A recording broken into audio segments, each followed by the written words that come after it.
I was the only one that moved out of town. I was like the free spirit rebel, kind of like, I'm out of here. Kristine Kobe hopped in her red Toyota Celica, waved goodbye to her family, and drove 8 hours to Dallas, Texas. I want a new adventure. I want to go do something else. Born in Topeka, Kansas, with 4 sisters and 1 brother, her upbringing made her tough. Obstacles and challenges never intimidated her. You don't receive more than you're able to take. And so, by nature, I'm just come from a very strong, Kansas background and large family. And so I just kind of got a can-do attitude. Kristine Kobe moved to Dallas to be with the man she loved. I was 6 months pregnant on our first anniversary. Oh, wow. Yeah, so Taylor came pretty quickly. I couldn't believe I was pregnant because I was like, oh my gosh, this is crazy. But it was like the easiest pregnancy on the planet. After a few years, Kristine briefly moved back to Kansas to be closer to her family. But after experiencing one of the worst winters in years, Kobe then made the move to sunny California. And when I came back here, where I was looking, and I was so sad because my poor real estate agent, I must have looked at 80 houses in a weekend. And I sat there and I was looking through a homes magazine, and there was a picture of this house on the back cover, and it said Country Hill something. And I looked at it, and she came in and she said, are you ready to sign the papers? And I said, no, I want to see this house. And she said, well, I thought you were going to rent. And I said, I want to see this house. I don't know, I'm just telling you, I want to go see this house. And with a new dream house in Torrance, California, her life couldn't be any better. Taylor was in the preschool. She started when she was 2. She just went like a couple afternoons. We moved here, we didn't know anybody, so I was like, she needs friends, I need friends, let's go to preschool. Well, sometime when she was 4, we went to one of a gazillion birthday parties. And when we got there to the backyard, there was kids everywhere. And she grabbed onto my leg and she said, I don't want to go, I don't want to go, which was totally not like her. It was in those early years that Kristine noticed a shift in her daughter's behavior. I kind of started to observe her a little differently, and I started to sneak and peek on her at preschool. And when the kids were sitting in a circle at reading time, or somebody was reading or something, they'd all be paying attention, but Taylor would be sitting there drawing on her leg or scribbling on the floor. And she, to this day, still scribbles on things. And I thought, well, that's kind of, and I asked the teachers, and I'm like, what's up with that? Why doesn't she pay attention? While she couldn't quite put her finger on it, she went on to register Taylor for kindergarten at a private school. Well, we got a letter back that said, Taylor was not accepted. She wasn't even put on a wait list, but we needed to go and see the headmaster person. And I was like, well, what's going on? I didn't know. And right. So we sat there, and we were there minutes, and she was flustering through her papers, I think trying to figure out what or how she was going to say. And finally she just leans over her desk and she says, I don't know how else to tell you this other than, do the 2 of you realize that there's something severely wrong with your daughter? And I said, thank you, yes, I do. That meeting set the wheels in motion to really find out what was wrong with Taylor. And from one evaluation to another, Kristine was told that Taylor was just delayed and would be fine, but she knew there was more to it. When I took her to Harbor, they diagnosed her as having PDDoS, which is, when you look at that, that's autism. It's just packaged in a different way, and that is something they don't recognize as a service-related disorder. They didn't used to. Kristine hired behaviorists from the Center for Autism and Related Disorders to work with Taylor as she continued to search for an answer. Took her to UCLA, got a diagnosis of autism. I mean, like that. They looked at her and they were like, oh, she's autistic. I'm like, thank you. And they gave me the piece of paper. I went back to Harbor. This brain development disorder affected Taylor's communication, social, and behavioral skills. My next battle was to get the school to recognize the necessity to incorporate the same strategies that the card people were using at home needed to be used at school to have that continuity. So when I went to Harbor Regional Center, I brought a very large picture of my adorable daughter, and I brought all my books and all my tests and all my reference material, and I set up shop. I opened up her picture and I stood it up, and I said, she's not here today because she's in preschool. She's in school, but this is who we're talking about. I need you all to look at this picture and understand there's a person, a child behind why I'm here today. And then I went through all the reasons and I cross-referenced all of them, and I said, you say she has PTD-NOS, but if you cross, it goes into autism. There's only 2 pieces here that we've left. And it was insignificant stuff. So I walked out of the room, and a week later I got a note that said they had approved it. A small victory for Kristine and her family. I was thrilled for myself, but I was scared because I knew there was many other parents that weren't going to be as adamant or as persistent as I, and they were going to get turned away because they just didn't come from the 6-kid scrappy upbringing that I was, that, you know, and my parents embedded in me when I was very young. Kobe's don't quit. If you want something and you believe in it, go for it. From this day forward, Taylor had a behaviorist from the same institution, CARD, to work with her at home and at school. In the midst of all this, Kristine got a little surprise. Found out I was pregnant with a boy. I was terrified because I was like, I don't know what to do with a boy. I was very much a tomboy myself, but I was like, I don't know how to raise a boy. What am I going to do? Oh my gosh. And then when he was born, he didn't talk until he was like a year and a half. So I thought, oh my gosh, something's wrong with him, because by now I'd had the diagnosis for Taylor. It only made sense to have Matt evaluated as well. Literally a week before we went, he started talk, just talking constantly. And I was like, oh, you've just been waiting until you knew exactly what you wanted to say, you know? He passed with flying colors and really became the best person to help Taylor with her social skills. She's always really happy and laughing and stuff. And just whenever she goes out anywhere, everyone's a joy to be around her. Just her smile and her running around, just her enthusiasm just brings a lot of joy to people.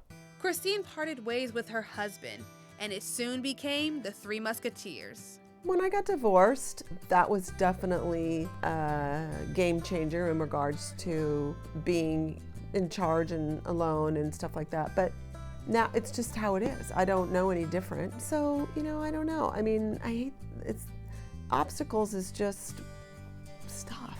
While being a mom is one of the hardest and most rewarding jobs, Kristine found a greater purpose through motherhood. Screaming her head off. That was her little bracelet. My mom's wonderful. What makes her wonderful? She's always been there, and she's always, and I'm here. I do really care about her and everything she does for me. And I really appreciate her and admire how she's so passionate about whatever she does. And it's a definite lesson I'll take and use for the rest of my life. She is my best friend. And one of the many great memories is Taylor's graduation. It was so sweet because she's had some amazing helpers, we call them, through CARD, and they all came.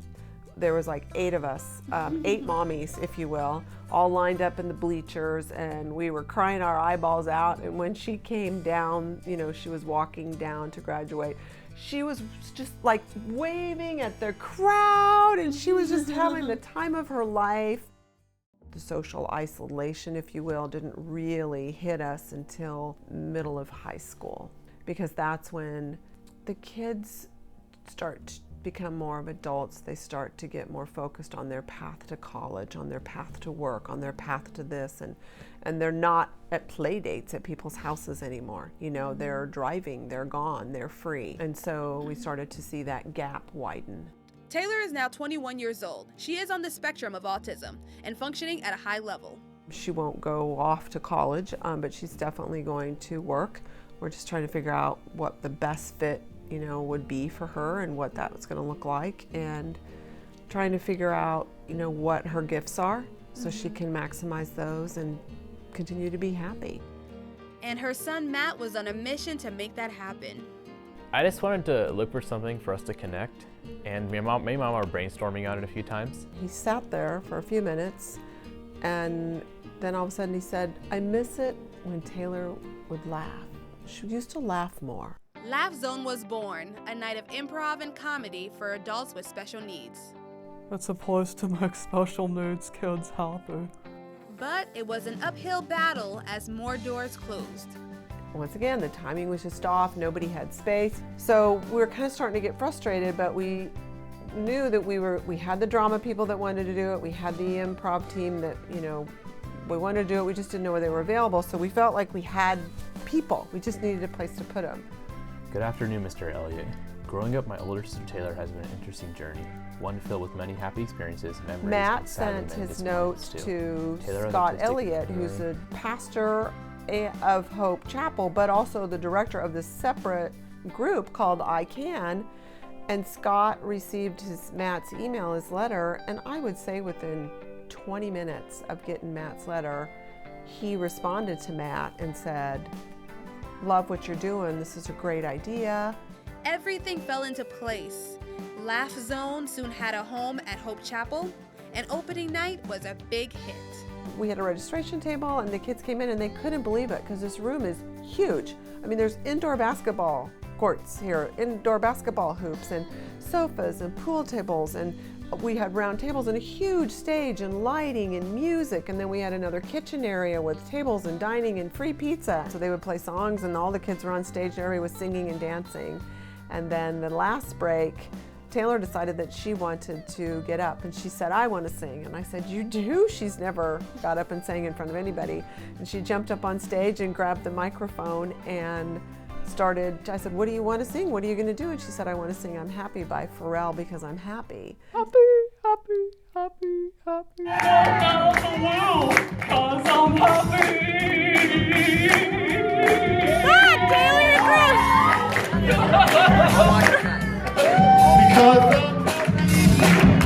Everybody here, I thank you for coming out tonight. Then she finished it up as the song was kind of coming towards an end, and she said, "Matt, thank you so much for doing this for me. I love you so much. You're the best brother ever." Our goal is just to get as many people there as we possibly can to help them to forge new relationships, to help them to have something to look forward to, and to give them a platform that is like the things that they miss, which is the kind of activities that typical peers have access to. Autism has been a huge part of Kristine's life, and she wants to use her experiences to help others in the same shoes. Another one of my goals is to raise more awareness with employer groups and get them to open their doors more to this population and embrace the workforce that's undervalued. Taylor is learning to be more independent and even works part-time. She just wants to please, and she wants to feel like what she has is purpose and meaningful. She wants someone to tell her good job. And you put her on a task and she is on it, and she won't stop until she gets done, and she takes pride in what she does. I think the message is that every person, regardless of whatever their disability is, they're a human being with the exact same wants and desires that all the rest of us have. And it's just a little different package. And for Matt, he is soon heading off to college. I tell him I like you as a person. It's not just because he's my son. If he wasn't my son, I would still want to hang out with him because he's just a really cool, neat guy. And I'm going to miss him a lot. You know, when it started, the idea was, what can we do to support Taylor, our daughter, sister, in expanding her world and giving her more things to laugh at, because that's what she likes the most and that's what we see missing in her life. She is by far one of the sweetest, loving, forgiving, open-minded. Anybody would be lucky to be her friend because she's an amazing person.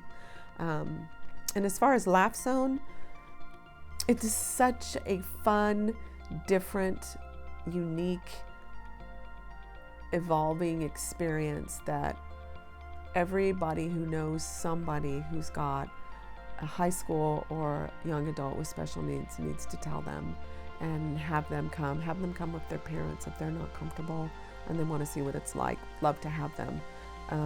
But just tell somebody and help us to get the kids that are isolated at home on a Friday night out and have a memory and have something exciting that they can go back to on Monday and say, "I had so much fun and I did this or I did that," and give them something to put on their calendar that they're going to go do the next month. And better yet, have them walk out of that room with somebody's phone number that they made a new friend. Kristine Kobe is an advocate for her daughter and young adults with special needs everywhere. Her dream is to take Laugh Zone to a national level because she knows how important it is for young adults with special needs to foster relationships with other peers. For now, Laugh Zone will be held at Hope Chapel on a monthly basis. Check out icanla.net for more information. For Faces of Torrance, I'm your host, Jessie Pierre, speaking to ordinary people doing extraordinary things.